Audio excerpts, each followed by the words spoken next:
Hey, what's up guys? Welcome to my YouTube channel, Mr. Optimistic here. We are going over some of the lifts that we did for this week. Currently recording on vacation in Idaho, so the video may be slightly delayed. We have 90% of my 3-rep max. It was basically push press plus overhead squat. As you can see here, warming up about 75 kilos. Body going into this training session was, I would say, 90%, give or take.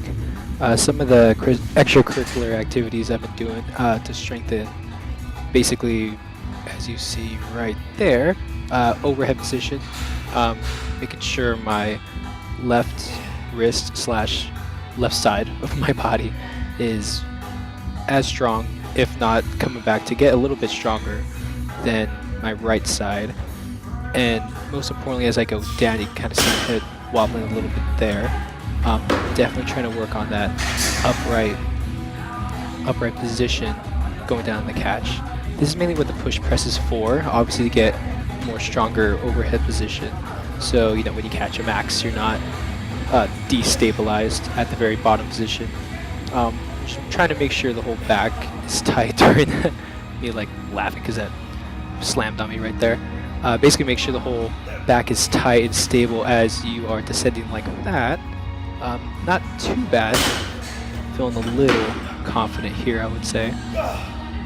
We did about 3 sets. We did about 3 sets of these up until the next movement, which are power snatches. But these are, at least for me personally, a big opportunity for me to work on my overhead position. Getting the under the bar for me at least is not really a problem, but make sure I catch consistently is a big problem for me. Definitely a huge work in progress. As I get tired, you see my body drifts a little bit forward, but again, that's just making sure I catch, you know, directly over my shoulders so it doesn't get out of midline. So let's see, as I get set here, there you go, make sure everything's staying upright. But again, these are really good supplement work, you know, to stay solid on the catch and make sure you're consistent in terms of keeping your feet flat, as I was kind of moving a little forward there. Power snatches, good old power snatches. Again, huge opportunity for me to get more consistent. As you see, my left wrist, as I hit the first one pretty decently, is feeling a little bit stiff, as we see here. Definitely didn't get enough acceleration, so worked out, trying to get the movement a little more consistent. But this session started going, I would say, downhill pretty fast.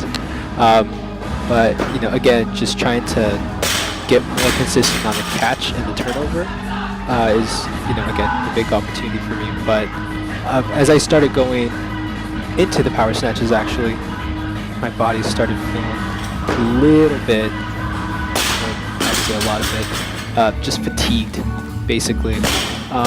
So I finished up a little lighter on the power snatches. I was supposed to go about 80%. As you saw, my 80% was about 80 kilos at that moment. Good old high pulls. Definitely need to get more consistent on finishing at basically the middle of my chest, simulating me pulling under the bar at max extension. Typically these are pretty strong for me, consistent wise. I would say just getting the correct contact of the bar to the hip, so it drives, you know, straight vertical like that, up your torso, you know, makes your snatches, power snatches, full snatches, or any sort of variation for that matter, more consistent. Because all of these, basically any variation for pulls, panda pulls, you know, high pull to a power snatch or mid thigh, below knee, any variation that your coach programs is just basically working on those different sections of the pull.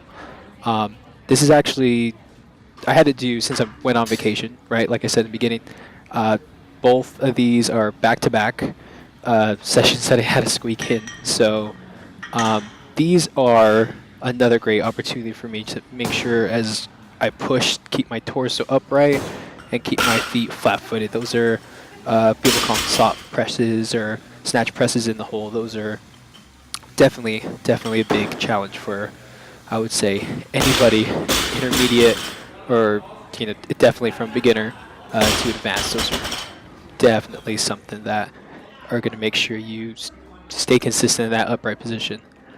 But now we are doing some heavier snatches, and these, to put it mildly, were a train wreck. Since I can't really use that excuse, but well, going back to back, obviously, those sessions my body's not too used to it. Doing the pull slash or high pull slash snatch was a little more difficult for me, as you can see. Kind of speed up this process right here. Staying consistent on the pull and that finish is a little throw my head back a little bit.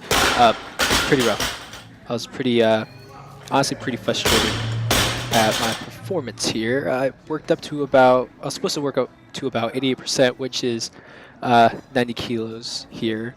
Used to be messing with my wrist rep to buy some time, basically.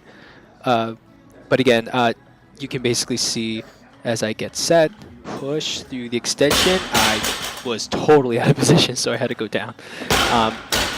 Pulls look good. Reviewing this before I posted to the pulls look great. Again, it's just body was off in terms of, I think my wrist was pretty fatigued, and my catch switch was totally out of position. As I'm like, what the heck is going on here? But I haven't had a day where I missed pretty consistently like this, so it's really good to catch these misses on film and kind of go over them a little bit too. Since you can see where I was out of position, where I didn't really finish the pull. Typically, as I get tired, my shoulders travel faster than my hip. So at the finish, if I miss one, my shoulders will fling back, or I just don't finish like I did there, at the last position. But I try to redeem myself here with some clean and jerks warming up here. But the thing is, when you have really rough training sessions, those are where you really got to dig deep the most. This is mostly a mental game. Obviously, you got to trust your body in terms of if you're overworking yourself, you just didn't eat enough, if you're just having a bad day in general, which does happen. Sometimes it's better to, go a little bit lighter and warm up a little bit longer so you can get the most efficient training time as you can, right? But, again, let me know if you have any questions, comments, concerns, anything that you want to know about Olympic weightlifting. Just doing these reviews so I can, for me personally, grow a little bit more as a lifter and or answer any questions, maybe bring you some value in terms of knowing a little bit more about the sport. If you CrossFit, just purely CrossFit, I would highly recommend to take some Olympic weightlifting classes to fine-tune the two lifts, right? Snatch, clean and jerk. Pretty simple. So, again, thanks for watching. If you watched all the way, like, comment, shoot me a subscribe if you like. Until then, I'll talk to you guys later. Have a good training sesh. See ya.